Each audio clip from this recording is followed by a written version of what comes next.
சூழ்நிலைகள் எல்லாம் எதிர்மறையாக மாறும்போது, நம்மை சுற்றி கேட்கிற சத்தம் நமக்கு இறைச்சலாக இருக்கும்போது, வாழ்க்கை வெறுமை, துரோகம், இழப்பு, சோகம்னு நம்மை அழுத்தும் போது, உறவுகள் எல்லாம் பிரியும் போது, நம்பிக்கை உடையும் போது, வாய்ப்பு கதவுகள் எல்லாம் மூடப்படும் போது, இவ்வளோதான் வாழ்க்கைன்னு முடிவெடுத்து நம்ம கதவும் சாத்தப்படலாம், தப்பில்லை.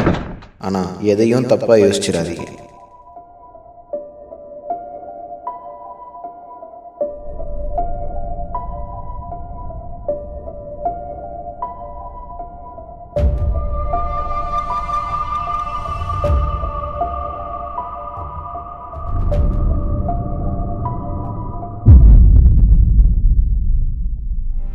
வானத்தையும் பூமியும் உண்டாக்கின நம் தேவனை நோக்கி உங்கள் பிரச்சனையை அவர்கிட்ட முறையிடுங்க.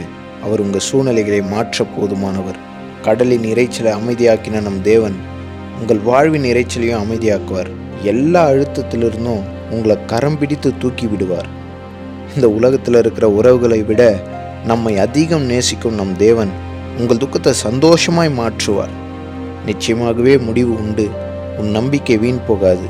ஆனால் அந்த நம்பிக்கை கர்த்தராக இருக்கணும், கர்த்தர் மேலே இருக்கணும். அப்படி உங்கள் நம்பிக்கை அவராக இருக்கும்போது நிச்சயமாகவே சகலமும் நன்மையாக முடியும். நம்பிக்கையோடு காத்திருங்க அவர் சமூகத்தில்.